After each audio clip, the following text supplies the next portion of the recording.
What's up, guys? This is the Sentinel build, and you're here with Clockwork. So it flew really smooth. This was the test run, and my mic was acting up.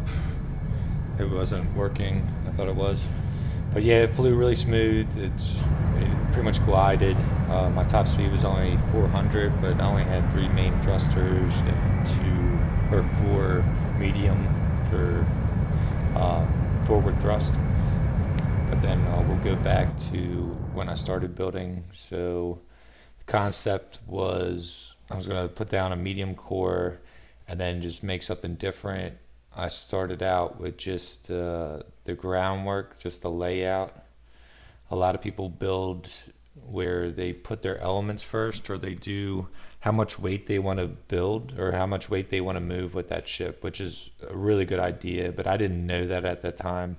And quite frankly, I didn't have the resources to do that, because I do want to start mining and getting big, like super nodes, or really moving tonnage.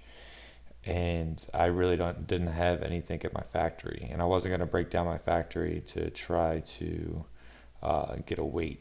So what I'm doing here is just getting the grid pattern. I didn't want to move my core yet. I knew I was going to, but right when you put down the core, it's in the center. And a lot of my builds were always off center for some reason. So I really wanted to make this a good copy without getting it thrown off.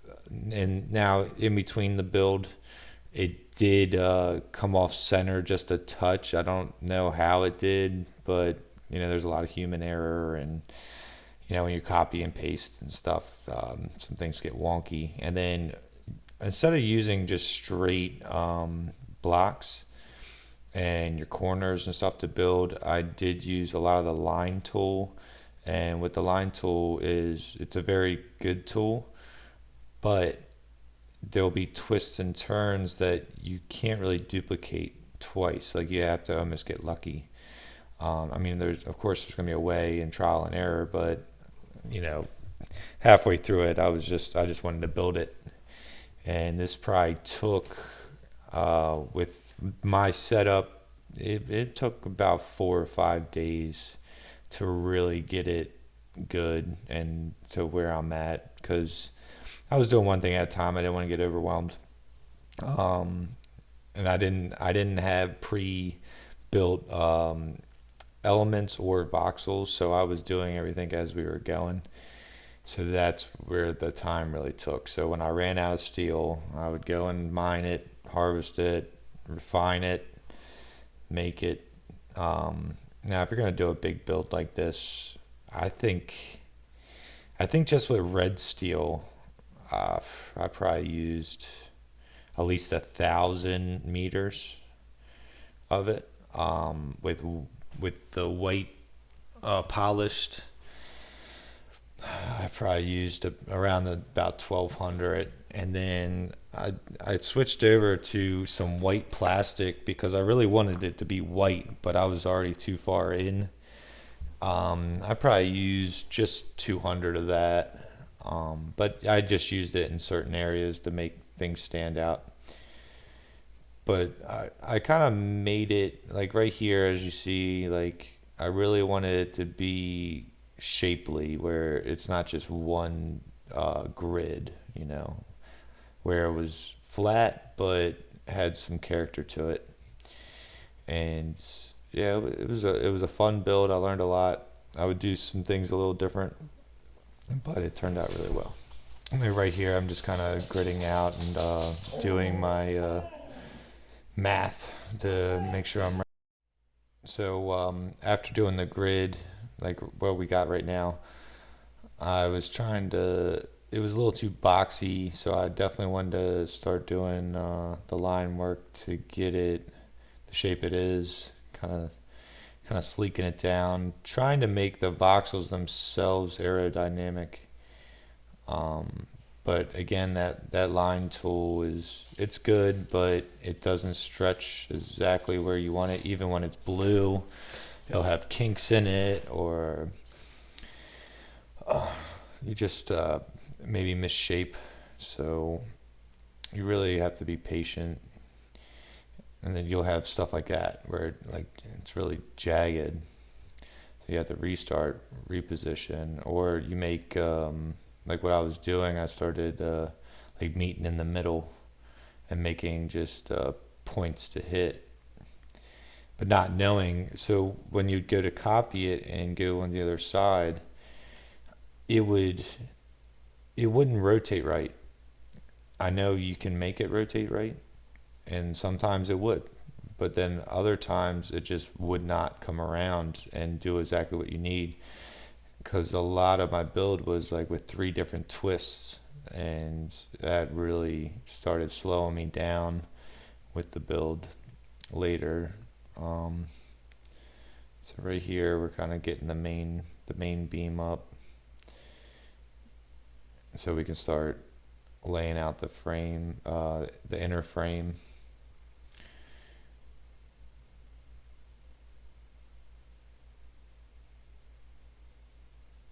And at this point, I really was like, oh, I'll just be able to copy and paste this. Now, I wish they had the mechanic where once where you can really split the axis, and then when you put one voxel down or one element down, it does the same as long as you have it in your inventory. Kind of like Space Engineers or Imperial Galactic Survival, or if I'm saying that right.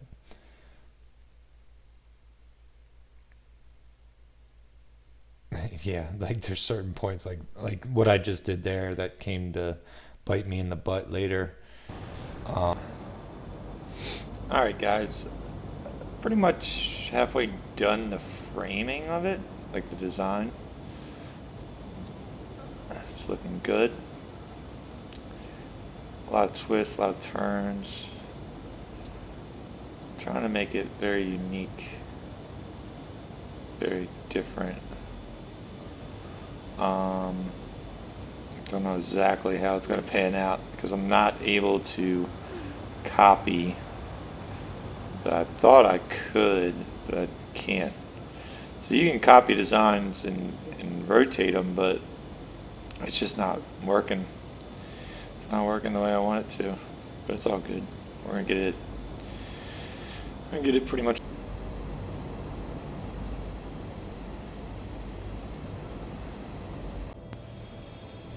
Ladies and gentlemen, proudly introducing the new ship. She's looking nice. There's a couple of spots that are a little janky that we're gonna fix up when we put more stuff in it. But the frame's done. It's looking cool. A lot of different angles, so it's gonna look really cool once it's all together. I didn't want to just make it boring, and there's some pitches that it's going to give it a lot of detail, but very subtle, and it's going to be pretty aerodynamic. So it's pretty flat, so that's good. So it's going to give us even more lift without so many wings, but we can line the bottom with wings. And like right now, almost looks like a red iron job. Yeah, I'm going to make this really cool, enclosed, look awesome. I mean, it might not exactly go here, but I might lift it up a touch. Yeah, so now I'm going to start filling in the floor. And then this is where I started running into the issues, the real issues, because with the twists, like right here, it was going good. Boom. You'll see. And I was like, all right, well, I'm a little off there for some reason. But with the twist that you do in your line doesn't go with your cursor. It goes with the grid. So you'll have issues when you're doing where something's dipping down and other one's going up, where you'll run out of material because it'll be too big, or you won't put enough in, and then you'll be. All right, guys. Now we can take a look at the pretty ship. Oh, it's big, it's massive. It is a lot harder than it looks, and there's never daylight, so I figured I'd get some recording of it. So I'm going to smooth this all out at the end. Just kind of smoothed it a little bit. Since we have so many like twists, it's really hard to get it, but it'll be alright. It will be okay. Yeah, it's coming together.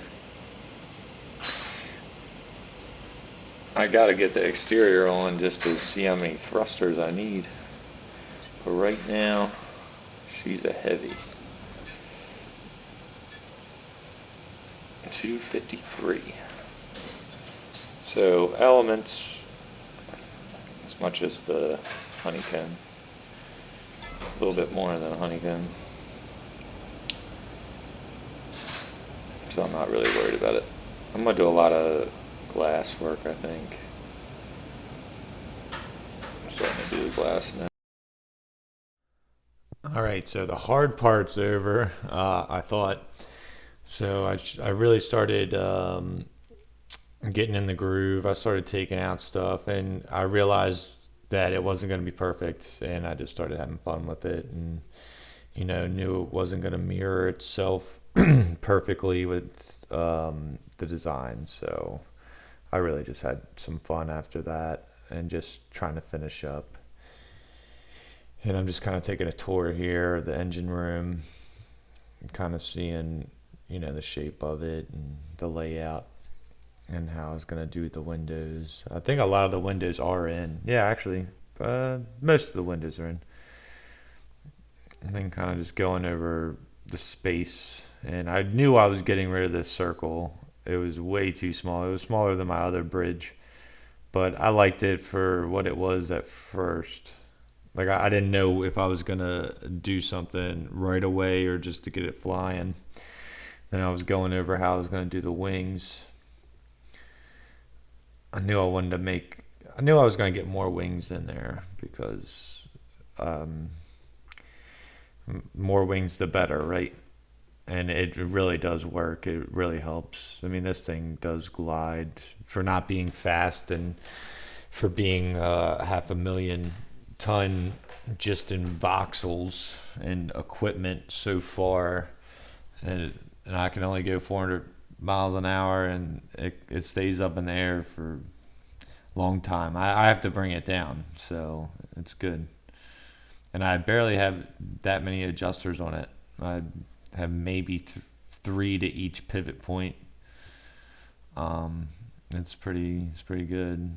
So what I mean by that is, 3 on the left side facing up, 3 on the right side facing down, 3 on the left, 3 on the right, not 3 in each direct zone.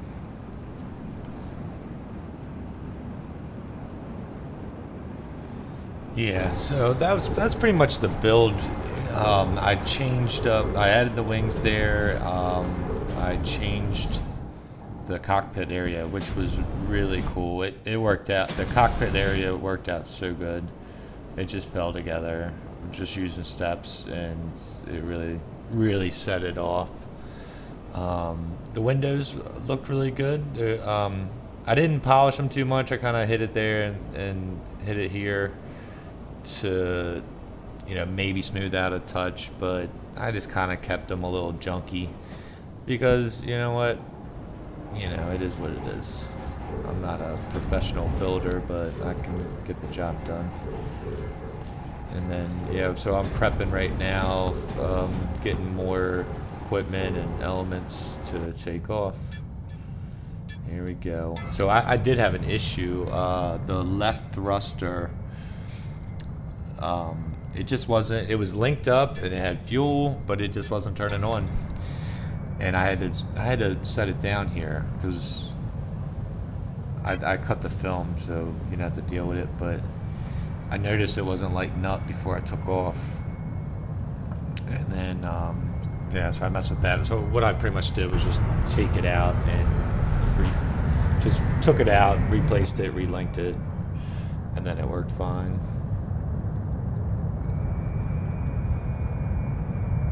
Just engineing up. Yeah, I was real nervous when I was like, here we go.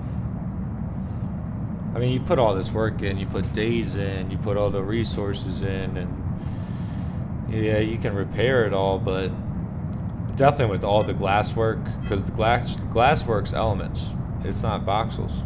So every glass piece you'll have to repair. Keep that in mind when you're doing it. Now there is, I just found out there is a voxel glass, but you have to make it in your glass furnace. I don't know how well it does. I'm gonna make some, and maybe I'll do a video on how it looks. But the regular glass looks so good, just the medium and the smalls, it's see-through, you know? So it's really cool. Now I wish you could tint it or make it a certain color or something. Now if it gets damaged, it'll turn yellow. If you repair it just a little bit, it'll turn yellow. So it just kind of, if you want a yellow tint. Yeah, man, the 390, and I was moving around good. I mean, of course, that's not good for when we're gonna do weight, but we're gonna fix that. Ain't no big deal. Even if I have to put another row underneath or on top. That's why I did want to keep the sides and the front and back at least not 4 blocks, but 4 sections in. So we had room to expand or do some detailing. So I'll probably put like a fin-like wedge in the back where it dips down and where you just see the engines, but really make it look slick and bumpy. That's what you get in this game. But man, I was getting a little irritated with the game. It's such a grind, but what you can do with it is so rewarding. So I found out how to make the batches. So technically, I can make a showcase for this ship, put a blueprint in there, kind of, you would put all the elements and voxels and stuff, and they could buy it right off you. You don't have to put it in the marketplace, nothing. You know, you maybe send a link down, check out the ships. But what I think I might do, definitely with a ship like this, it's not fully mastered. It's not, you know, there's some dents and stuff. I wouldn't feel comfortable selling a ship like that. But what I can do is maybe do like five grand. That's it, and just do the blueprint.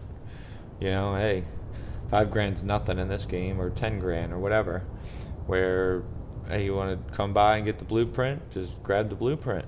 And then if you guys want to make it, if you guys have the engines and materials to do it, definitely these bigger organizations, and you guys want to dial it in. I mean, that's what I'm seriously thinking about. But I don't know. You let me know. And now here I was starting to get nervous. Like, all right, well, I want to land it on top. I don't want to be no chump in the grass. But, and don't worry, I didn't keep it at Sanctuary too long. I ended up grabbing it today. I just wanted to get it over there. And there's a guy, you'll see, he'll be underneath me in a second. I don't know where he went. I think he logged out, but I thought I almost hit him. I thought I saw somebody. But yeah, this is Sanctuary 10, if anybody is curious. I'm about 25 kilometers out. Kilometers, whatever. KMs. And here, you can see him right under my right wing. You'll see him walking or running. Yeah.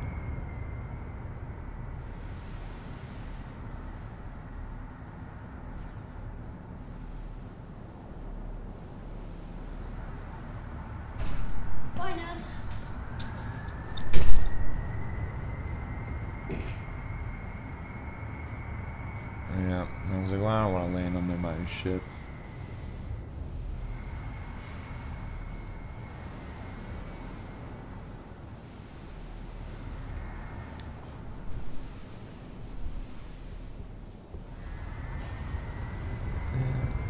mean, for how big it is and for not that many adjusters, it turns pretty good.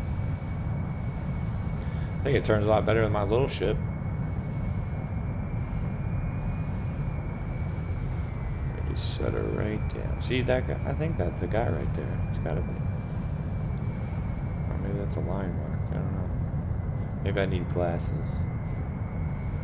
Yeah, that wasn't a guy. Maybe. I need to get some landing gear for that.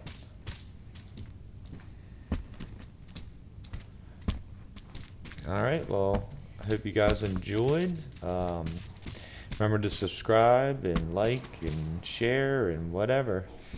Have fun, but yeah, keep building, have fun with it, and stay safe. Clockwork out. See ya. Oh yeah, I forgot. So I thought I was gonna put my ship in the container that I brought, but then my son said, "Why don't you put it on top of your ship and dock it? You know, take it with you so you could drive it back." Well, I put it on top and it flew with it, and then I wanted to test it, and it didn't weigh anything more than on my ship, and that thing weighs with nothing in it 80,000. So I guess it didn't even count. I don't know. Something to think about.